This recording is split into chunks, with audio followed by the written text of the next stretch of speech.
Amém? Jeremias 18, versos de 1 ao 6. O tema da nossa palavra hoje é: nem tudo está perdido. Não tem aqueles momentos que a gente acha assim, meu Deus, não tem mais o que fazer, não tem mais jeito. Eu não tenho mais jeito, fulano não tem mais jeito, essa situação não tem mais jeito. E hoje o nome do culto é culto do renovo. Tudo que é renovado é porque tem jeito. Se dá para ser renovado, é porque dá para ser feito de novo, para ser transformado. E se nós cremos na palavra de Deus, nós cremos que isso se torna possível. Amém? Então vamos lá. Jeremias 18, do 1 ao 6. A palavra do Senhor que veio a Jeremias dizendo: levanta-te e desce à casa do oleiro, e lá te farei ouvir as minhas palavras. E desci à casa do oleiro, e eis que ele estava fazendo a sua obra sobre as rodas. Como o vaso que ele fazia de barro se quebrou na mão do oleiro, ele tornou a fazer dele outro vaso, conforme o que pareceu bem aos seus olhos fazer. Então veio a mim a palavra do Senhor, dizendo: não poderei eu fazer de vós como fez este oleiro, ó casa de Israel? Diz o Senhor: eis que com o barro na mão do oleiro, assim sois vós na minha mão, ó casa de Israel. Amém?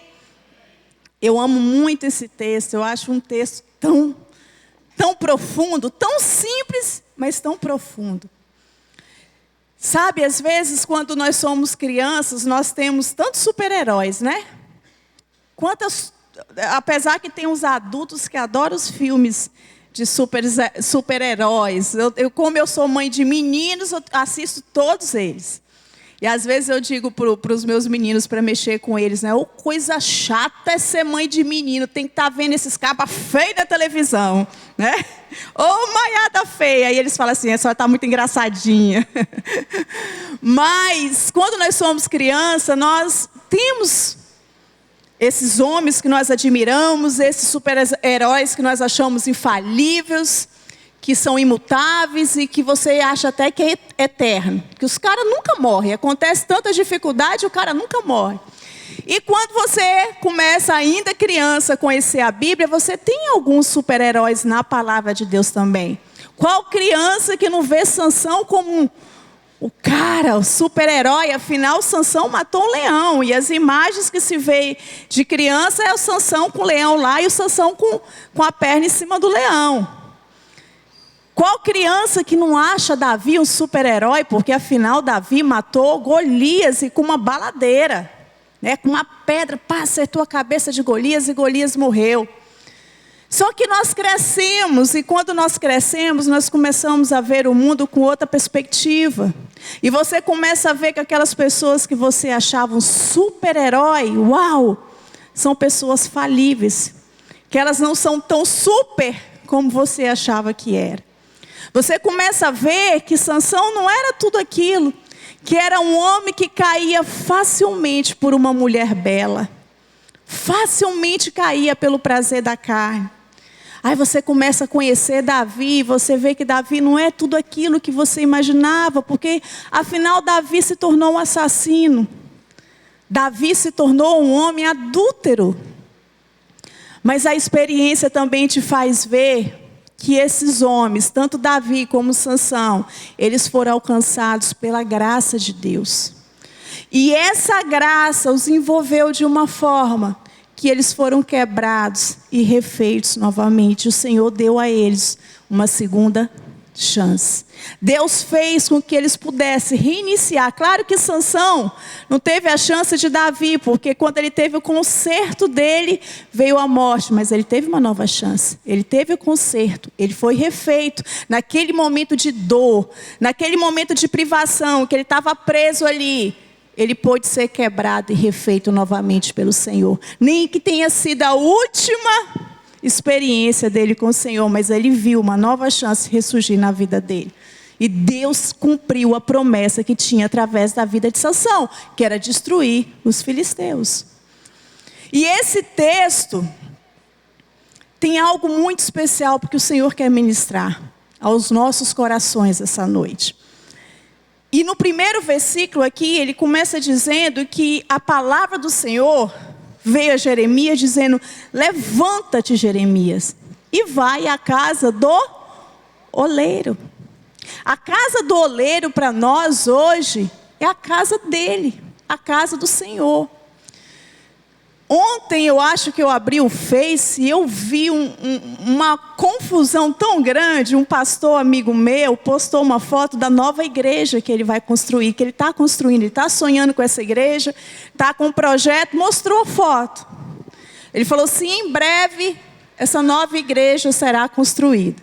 Gente, foi suficiente para gerar uma polêmica. Apareceu um cara questionando lá: por que o senhor não fala a verdade? Isso é mentira, é tudo mentira, isso não é igreja. Diz a verdade, igreja somos nós, não é isso aí não. E começou, e ele tentando, né, explicar, e o cara debatendo, e jogava a palavra, e parari, parará.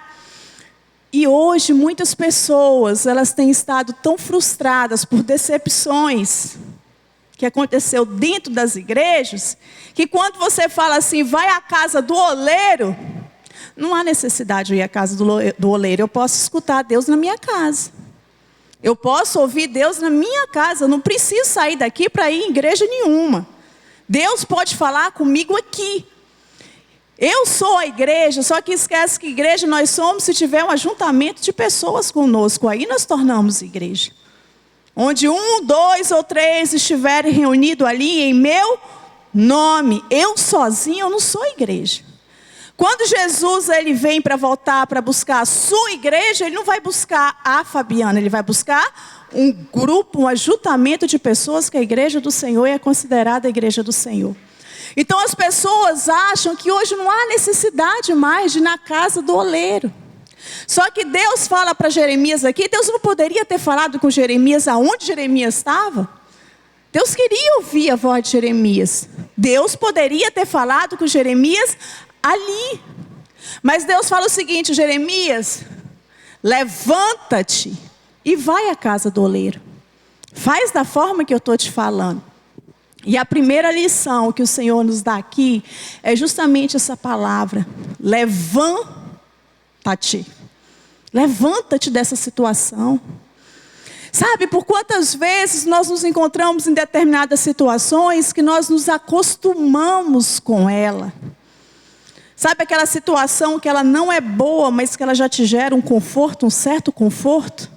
Porque você está tão acostumado e às vezes você tem medo de fazer alguma coisa contra aquilo ali, ou você não sabe como agir em relação àquilo ali. Tem certas situações em nossas vidas que causam em nós até uma escravidão. Você sabe que aquilo não é bom, você sabe que aquilo não é legal, mas você está tão preso àquela situação. Quer ver um exemplo? Uma mulher que é amante de alguém casado. Amante já é de alguém casado, né? Falei bobeira. Mas vocês entenderam. Uma mulher que é amante, ela sabe que aquela situação não tem como dar certo. Ela sabe que ela está perdendo o tempo dela ali. E tem mulheres que às vezes passam 10, 15 anos se sujeitando a uma situação dessa. E o cara está ali prometendo: não, eu vou largar minha esposa, eu não gosto da minha esposa, eu vou largar.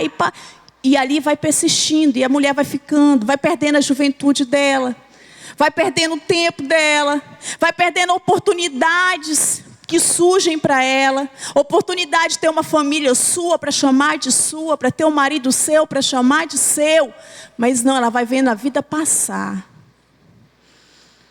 Quantas situações às vezes nós entramos ou nós nos envolvemos que aquilo te aprisiona e você não consegue sair daquilo. Você vive, aquilo te causa dor, aquilo te causa sofrimento e você não consegue pular fora, seja qual for. Só que Jeremias diz aqui, Deus diz aqui para Jeremias: Jeremias, levanta-te. Nós precisamos nos levantar. Você precisa se posicionar. A palavra de Deus fala do filho pródigo, que fez uma escolha errada na vida dele. E quando ele se deparou com aquela situação que ele se encontrava, e a palavra de Deus fala que ele comia a comida dos porcos, se misturou com meio os porcos, e quantas vezes nós estamos assim misturados aos porcos? Nós somos filhos e por muitas vezes temos andado como vassalos e vivendo como vassalos, experimentando as dores dos vassalos. Só que a palavra de Deus fala que o filho pródigo, ele não aceitou aquela situação. Ele poderia, gente, você voltar atrás e dar a cara para bater e dizer assim: eu errei. Eu fiz uma escolha errada, Pai, me perdoa, porque o Senhor tinha razão, o Senhor estava certo, e hoje eu volto arrependido. Não é fácil. Mas olha o que o filho pródigo ele fala lá em Lucas 15:18. Levantar-me-ei e irei ter com meu Pai. Levanta-te, é o que o Senhor diz para você essa noite. Você precisa se posicionar. Levantar-me-ei e irei ter com meu Pai. Foi o que Jeremias fez. Ele se levantou e ele foi ter com o Pai. Ele obedeceu à voz de Deus e ele foi em busca do que o Senhor queria falar com ele. Aí nós vemos a segunda lição nesse texto. Desce a casa do oleiro. Primeiro você se levanta, você se posiciona diante dessa situação, mas depois você desça a casa do oleiro. Sabe o que o Senhor fala conosco nessa questão de descer? Você precisa descer. Seu orgulho precisa ser quebrado. O orgulho do filho pródigo precisou ser quebrado, para que ele pudesse voltar. Gente, é muito duro quando você precisa comer com os porcos para o seu orgulho ser quebrado. Tem pessoas que são tão duras que Deus acaba permitindo situações tão doloridas para que elas possam ser quebradas. Tem gente que só vai ser quebrado e quebrantado no momento de dor extrema. No momento de desonra extrema, de vergonha extrema. Para que ela acorde e que verdadeiramente ela reconheça que ela é totalmente inferior à vontade de Deus. Ontem eu conversava com uma amiga e ela falava em relação ao marido e ela dizia o que ele tem passado, o que ele tem sofrido, mas ele não quer mais saber de Deus. Não quer. Eu falei assim, então deixa ele apanhar mais um pouco.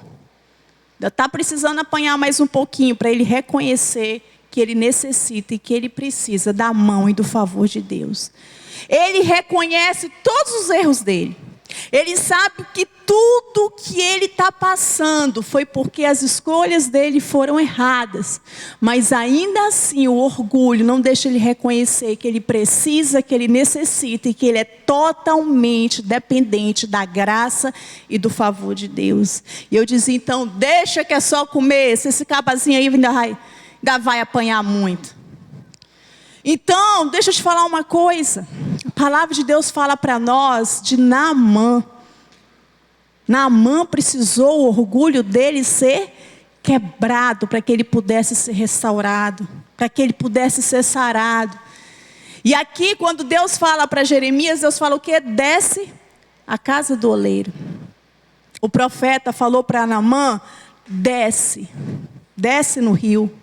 Vá se banhar no Jordão, desce até o Jordão. E Naamã falou assim, até o Jordão? Quem ele acha que eu sou? Primeiro, nem me recebeu, mandou o servo falar comigo. Será que ele sabe quem eu sou? E depois me manda tomar banho e descer até o Jordão, com águas tão sujas, com águas tão poluídas, tendo eu tantos rios limpos lá na minha terra. E esse cara manda fazer isso. E chega um tempo que Deus usa o servo de Naamã e fala assim, Senhor, se ele tivesse te pedido uma coisa mais difícil, o Senhor não faria? Por que uma coisa tão simples o Senhor não faz? Era uma coisa que aparentemente parecia muito simples, mas não era, porque confrontava o orgulho de Naamã. Mas naquele momento, Naamã, quando ele foi confrontado por aquele servo, o Espírito Santo, creio eu, que não tinha naquela época, né, gente? Jesus, quando morreu com o Espírito Santo, é que a gente está tão acostumado de falar do Espírito Santo influenciar, que de alguma forma Deus tocou. E a palavra de Deus fala que Naamã aceitou descer o Jordão. E lá em 2 Reis 5,14 fala o seguinte: então desceu e mergulhou no Jordão 7 vezes, conforme a palavra do homem de Deus. E sua carne tornou como de um menino e ficou purificado. Quando o seu orgulho é quebrado. Gente, são tantas cadeias através do orgulho. Se vocês não têm noção. É o orgulho que nos impede de perdoar. É o orgulho que nos impede de amar.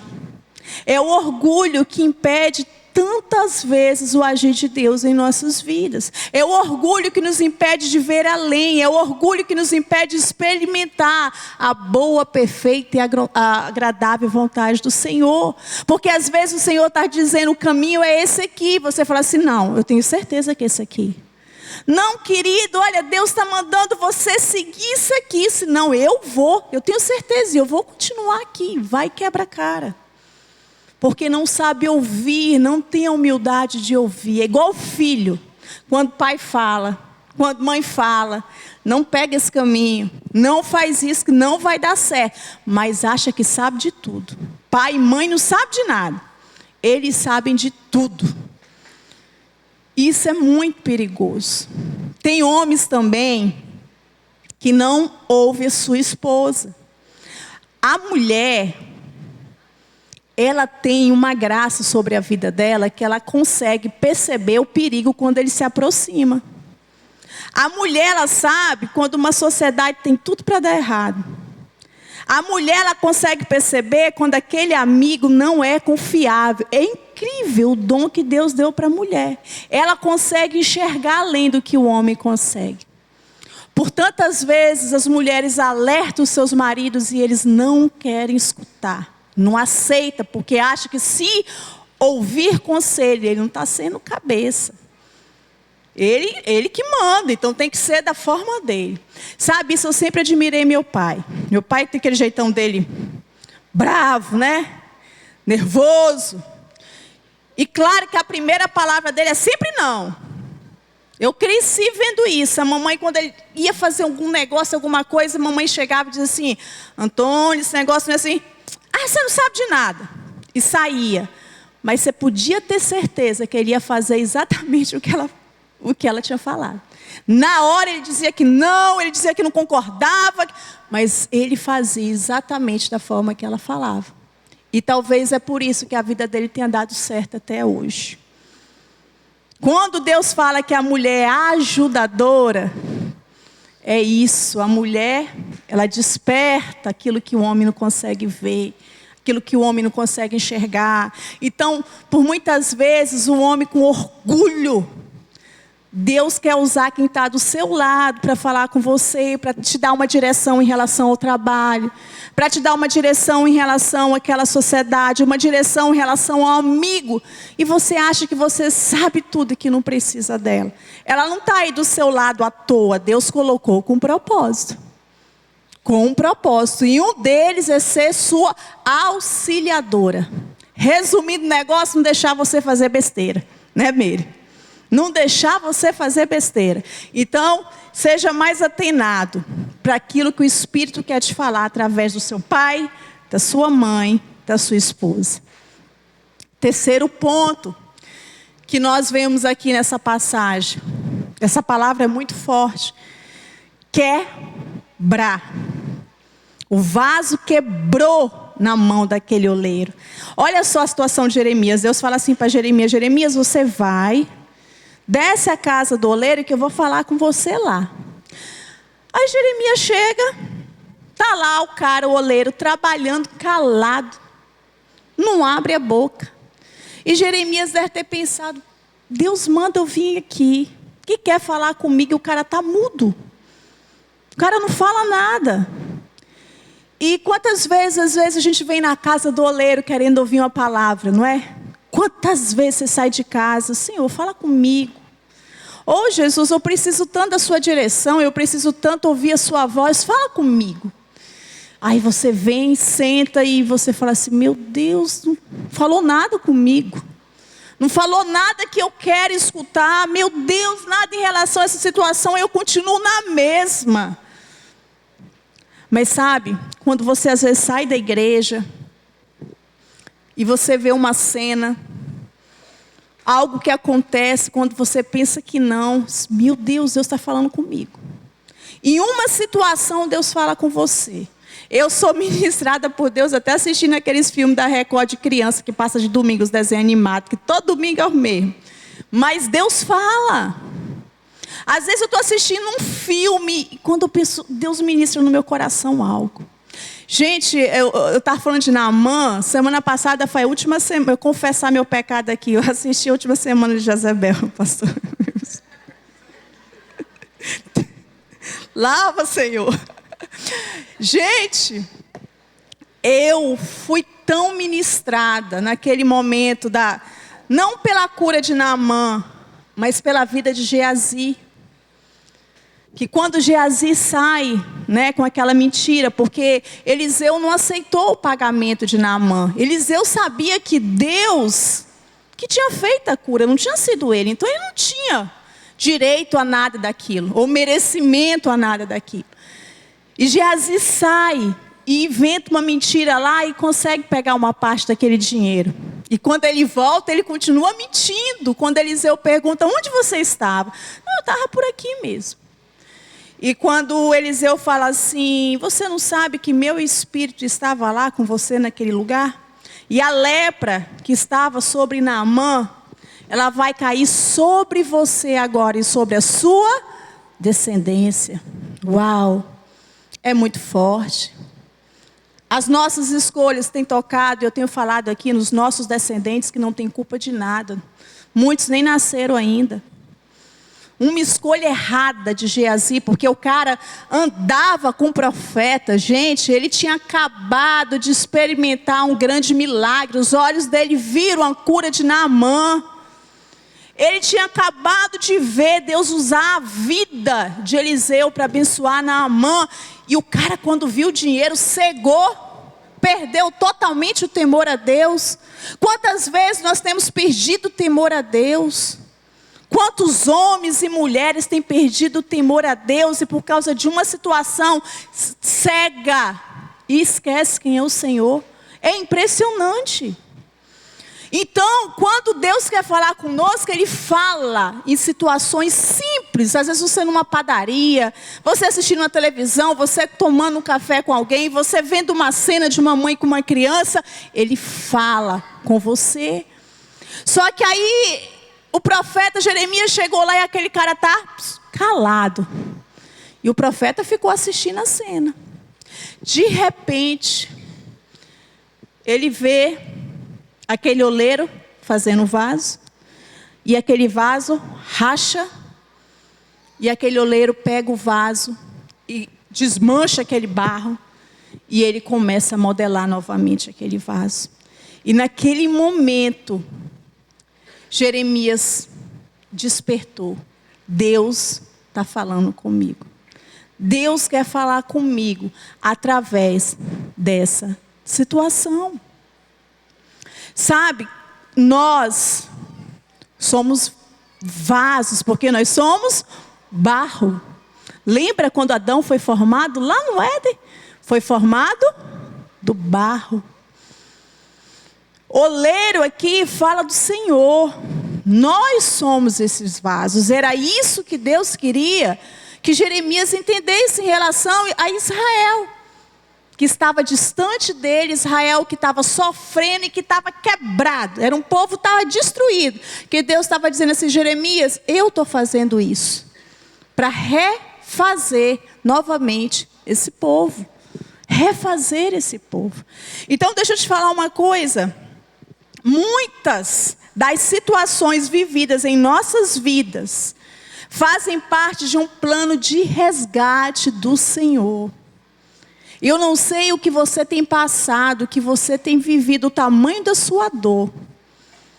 Mas muitas situações são permissivas porque fazem parte de um plano de resgate do Senhor.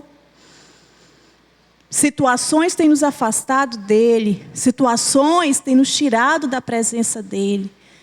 E ele, o que ele puder fazer para te resgatar, ele vai, nem que seja te quebrando. E você já viu um vaso quando quebra? Se eu quebrasse esse copo aqui, ficaria cacos, pontas, né? E essas pontas ferem.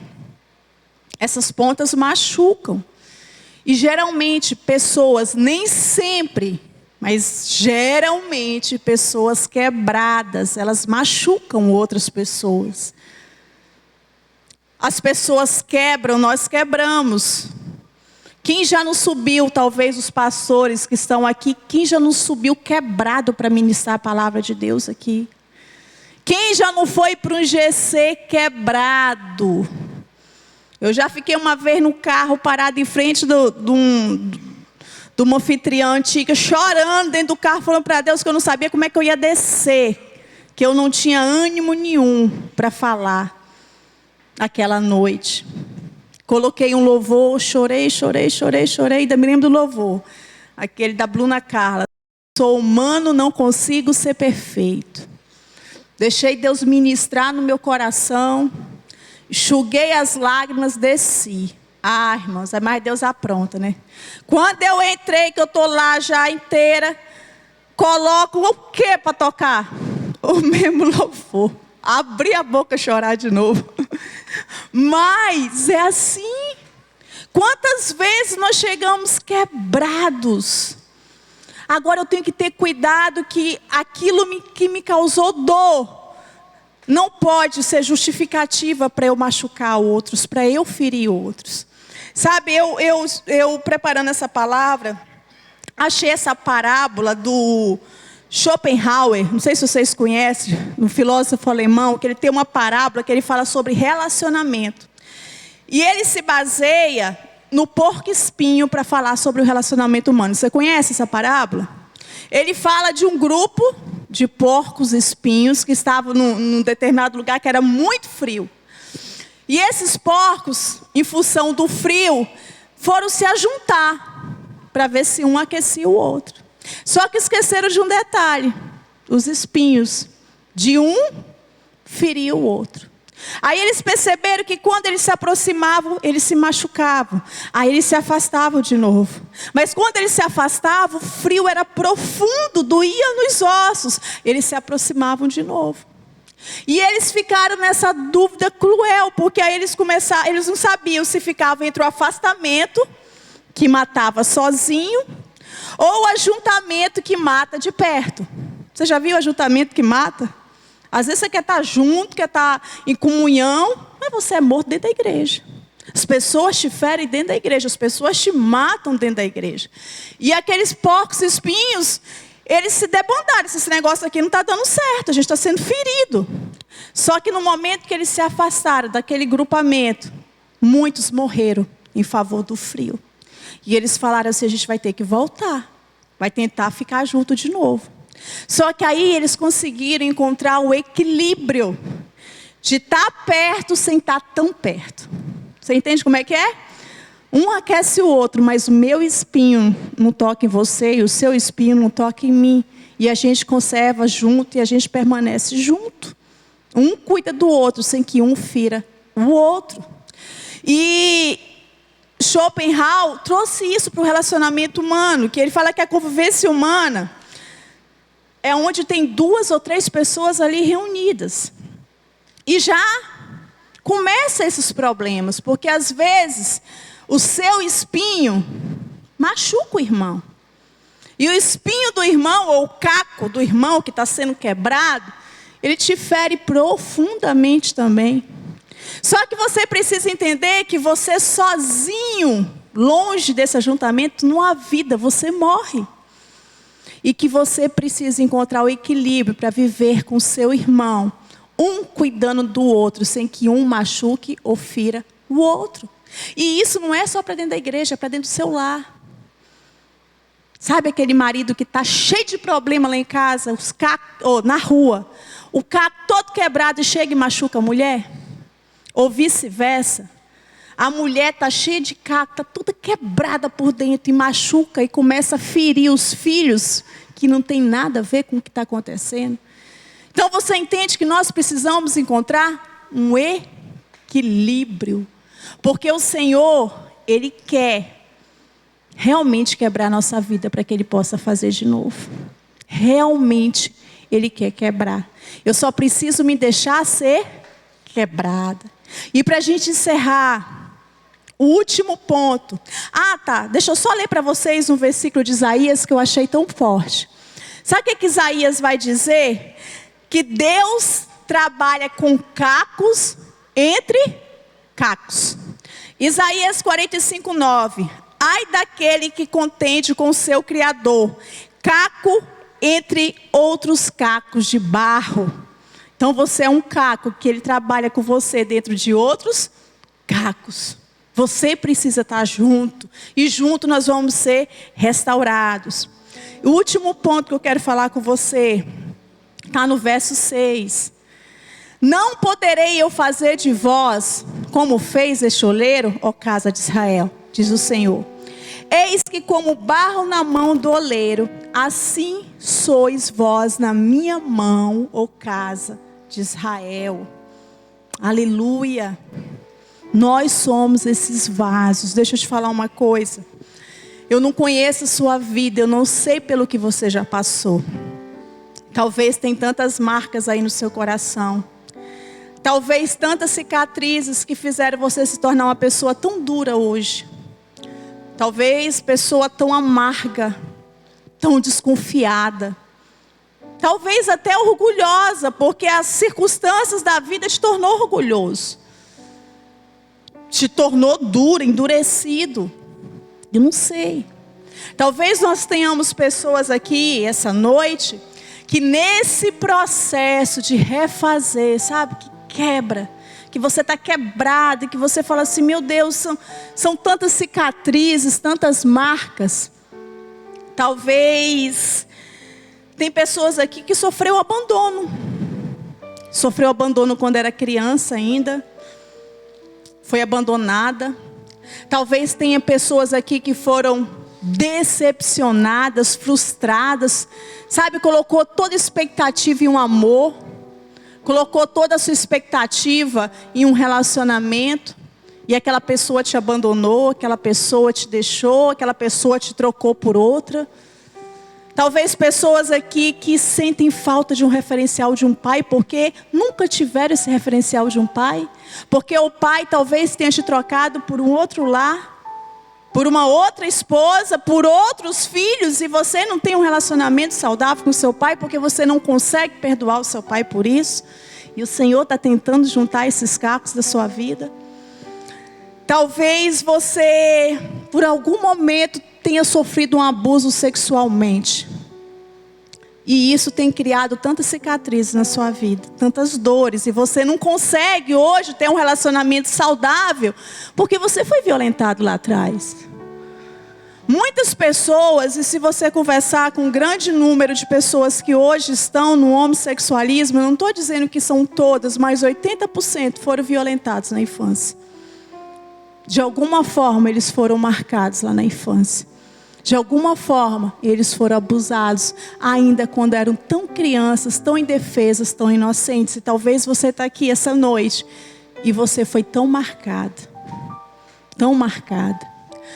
Eu não sei, talvez, se você é aquela pessoa que era tão rígido. Sabe aquele homem rígido? Tão autoritário, que as coisas têm que ser do seu jeito.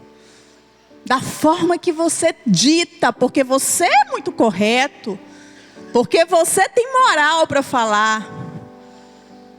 Um dos meus testemunhos em relação ao papai é esse. Papai era muito rígido, me cobrava muito de nós, mas eu por ser a filha mais velha. Tudo que sofreu fui eu por ser a mais velha. Então a maior rigidez dele foi comigo. E às vezes quando eu ia falar ou questionar alguma coisa, ele dizia, eu tenho moral para falar. E eu tinha que calar, respeitar. No dia que eu descobri uma amante dele, foi quando a mamãe descobriu essa amante, que a mamãe chegou em casa de madrugada, porque tinha pego ela com essa moça chorando e ele atrás. Eu acho que eu devia ter na época uns 22 anos, porque foi antes da nossa conversão, eu me converti com 23. E eu lembro que subiu uma ira dentro de mim, porque a vida toda ele foi muito rígido comigo e dizia: eu tenho moral para isso. E eu lembro que naquele dia, parece que sabe o que é você falar tudo e eu chamar meu pai, que eu sempre respeitei, sempre honrei, que tinha tanto medo de safado no rosto dele e ele levar a mão bem assim em mim e não ter coragem de bater, porque naquele momento ali ele não tinha mais dignidade para aquilo, porque tudo aquilo que a gente acreditava que ele era, foi desfeito naquele momento. Ele levou a mão assim, mas ele abaixou a mão, mesmo eu estando totalmente errada, mas ele não conseguiu me bater, porque ele sabia que naquele momento ele estava errado, que a máscara dele tinha caído e que aquilo que ele ditava durante uma vida tinha caído por terra. Então talvez você é homem que está aqui, você já foi tão moralista a vida toda, mas um pecado te fez perder a sua dignidade. E talvez você não consegue mais levantar a cabeça hoje, porque você sabe que aquilo te marcou de forma profunda. E o Senhor, Ele quer te refazer essa noite. O Senhor, esse oleiro, Ele tem um amor tão grandioso, que esse amor é capaz de nos desfazer para nos fazer novamente. Esse amor nos desfaz e nos refaz. Nos desfaz e nos refaz. Quantas vezes forem necessárias. Eu queria que quando você assistisse esse vídeo, você deixasse que Deus ministrasse em seu coração. É um vídeo antigo, a imagem não está tão boa. Mas esse vídeo já ministrou em tantas vidas no decorrer desses anos. E eu creio que vai ministrar sobre o seu coração também.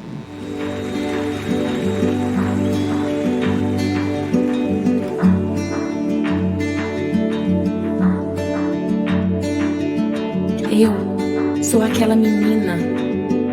Eu acreditei que o amor daquele homem era verdadeiro. Aos poucos, ele me afastou dos meus amigos, da minha família. E eu pensava que eles não gostavam do nosso relacionamento, porque não queriam a minha felicidade. E eu entreguei a ele tudo que eu tinha de mais precioso. Até o dia em que descobri que eu não era o grande amor da vida dele.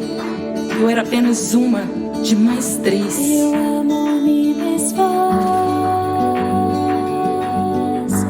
teu amor me refaz,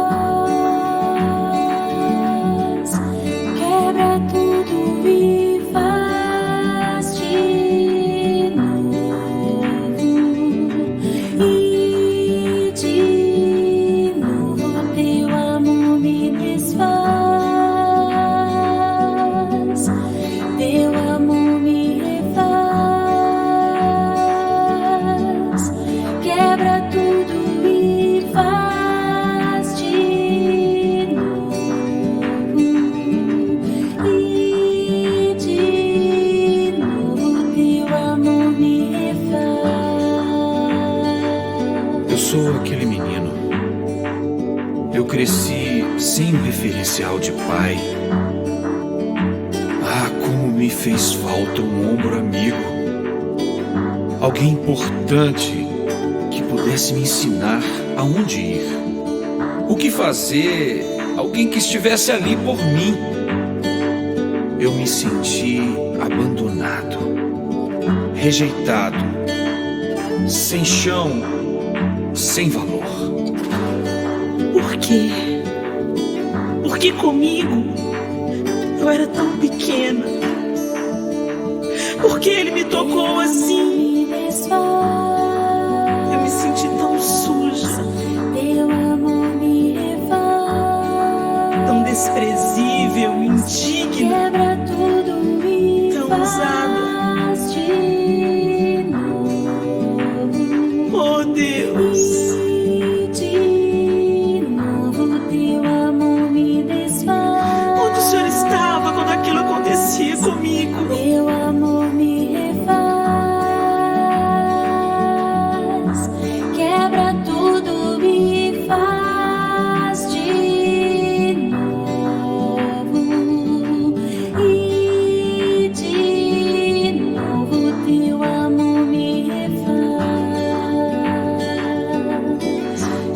aquela mulher. Eu me lembro do dia em que o médico me disse: você tem apenas 3 meses de vida. E agora, meus sonhos, tudo que eu construí, o que eu fiz pra merecer tudo isso? Eu sou aquele homem muito religioso.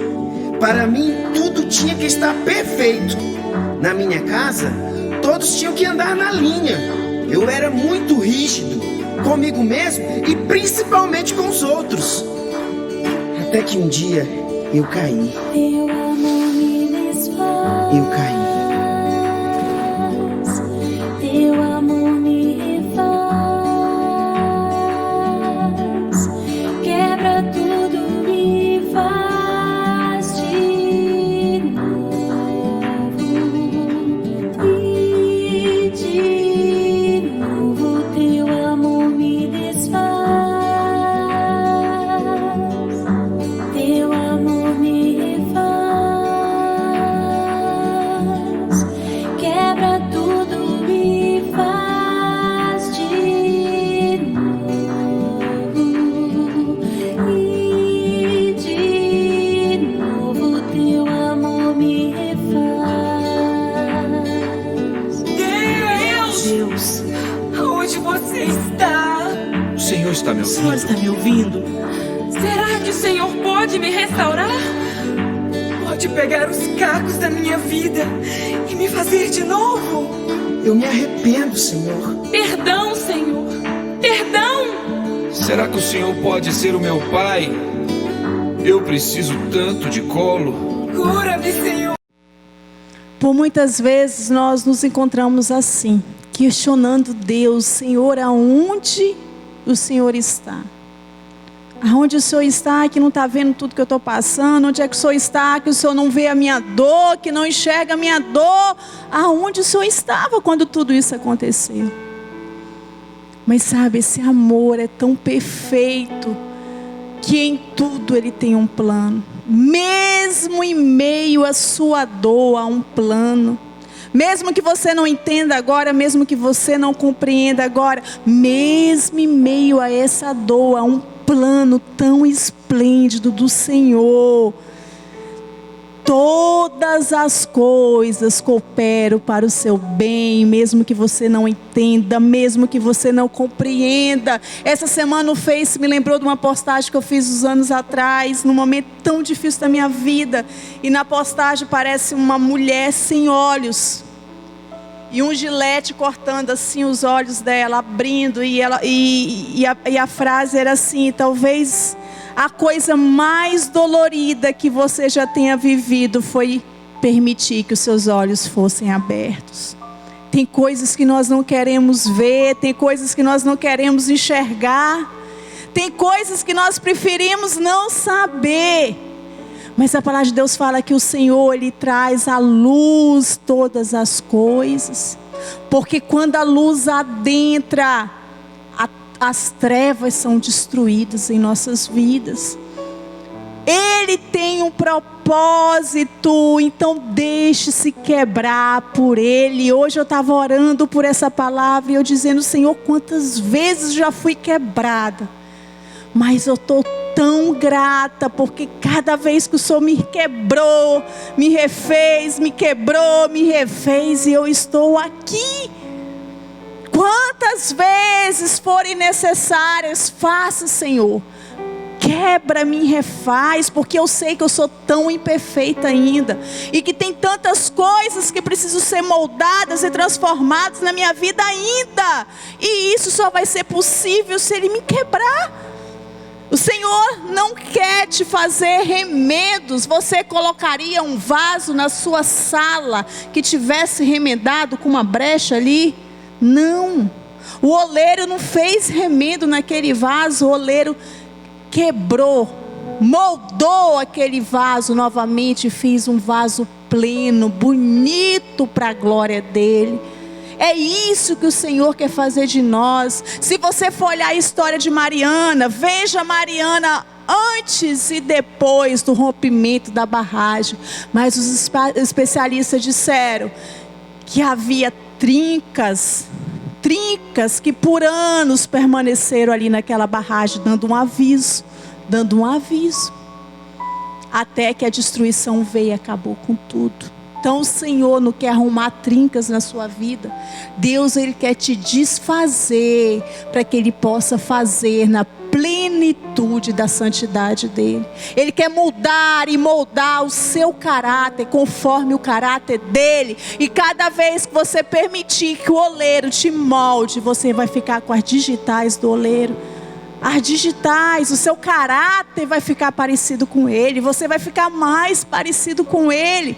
E cada vez que uma situação dessa acontecer, que você olha para trás, você fala assim: meu Deus, eu realmente não sou mais a mesma pessoa. Não sou. É muito ruim, gente. Eita, mas a dor é difícil. Esse momento de ser quebrado para ser refeito é muito doloroso, mas é necessário. Porque é depois da dor que vem a plenitude do Senhor. E você vai ver, vale a pena. Amém? Fique em pé no seu lugar. Essa canção é bem antiga, mas tão forte a letra dela. Enquanto a pastora Meire estiver ministrando essa canção, eu queria que você conversasse com Deus aí. E sabe, uma das coisas que sempre me permitiu ser restaurada e refeita foi o altar do Senhor. Então, se de alguma forma você essa noite reconhece que você precisa do oleiro te refazendo, esse amor te refazendo, e você precisa, vem ao altar do oleiro. Enquanto a pastora Meire estiver ministrando esse louvor, você que precisa dele, dessa graça, desse favor incondicional, lembra o orgulho quebrado? Se renda, levanta-te e vai à casa do oleiro. Então se posicione, levanta-te e vem ao altar do oleiro, entrega tudo para ele, se desfaz de você mesmo e deixa ele trabalhar. Enquanto ela ministra, deixa o Espírito Santo ministrar na sua vida. Eu quero ser, Senhor amado, como um vaso nas mãos do oleiro. Quebra minha vida e faça de novo. Eu quero ser, eu quero ser, Senhor, um vaso novo. Como tu queres, Senhor, sou teu. Tu és o oleiro, barro sou eu. Quebra e transforma até o fim, que tua vontade se cumpra em mim. Eu quero ser, Senhor amado, como um vaso nas mãos do oleiro. Quebra minha vida e faça de novo. Eu quero ser, eu quero ser, Senhor, um vaso novo. Em nome de Jesus. estamos aqui essa noite te dando autorização. Faz, Senhor. Faz o que for necessário. Mas quebra, Senhor, tudo aquilo que tem nos impedido de prosseguir. Oh Jesus, tudo aquilo que tem nos afastado de Ti, quantas vezes for necessário, nós te damos autoridade para isso. Quebra as cadeias que por muitas vezes de orgulho tem nos impedido de ver a Tua glória. Quebra as cadeias de desobediência que tem nos afastado do Senhor. Jesus, molda o nosso caráter. Molda segundo o Teu. Nós queremos ter o caráter de Cristo em nós. Queremos viver segundo os Teus bons planos, segundo a Tua vontade. Queremos andar em Teus caminhos e ser aquilo que o Senhor anseia que nós sejamos. Ah, Senhor, mas nós somos barros. Nós somos apenas barro quando o fôlego de vida sai de nós. A Tua palavra fala que o Senhor moldou Adão e sobre ele colocou o fôlego de vida.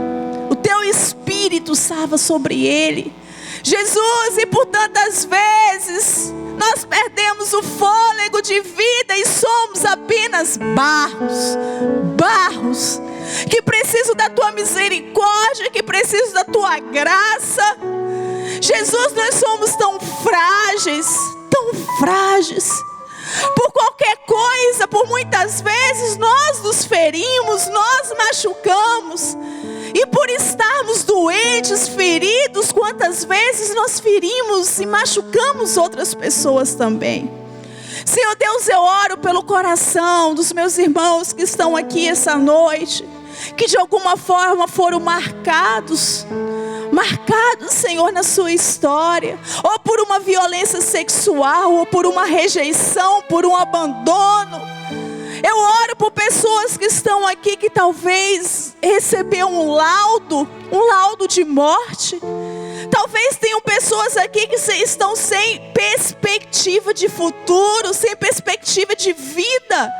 Talvez, Senhor, haja casamentos aqui quebrados, relacionamentos quebrados, relacionamento com o Senhor quebrado. Mas o Teu amor nos desfaz e refaz todas as coisas. Nós cremos nisso. Cremos nessa palavra que o Senhor disse a Jeremias: não faria eu a mesma coisa? Não faria eu um vaso novo? Não refazeria eu para que os meus planos não fossem frustrados? Os Teus planos nunca se frustram. E nós cremos nisso. Nós acreditamos e sabemos que independente do que nós estejamos passando agora, há um propósito nisso. Nós cremos que a nossa dor vai gerar frutos permanentes em nós. Eu creio que nós estamos sendo moldados para um novo tempo. Nós temos sido preparados para um novo tempo. Eu creio nisso. E a minha oração é para que o Senhor abençoe a Tua igreja, que o Senhor abençoe o Teu povo, que o Senhor fortaleça o Teu povo em meio às dores, em meio às lutas, em meio ao quebrantamento. Que o Teu povo possa achar consolo no Senhor, porque os dias maus são inevitáveis, mas quando passamos os dias maus na Tua presença, todo se torna mais leve. Nós abençoamos a Tua igreja, crendo que bons são os Teus propósitos sobre a nossa vida. Em nome de Jesus, amém e amém.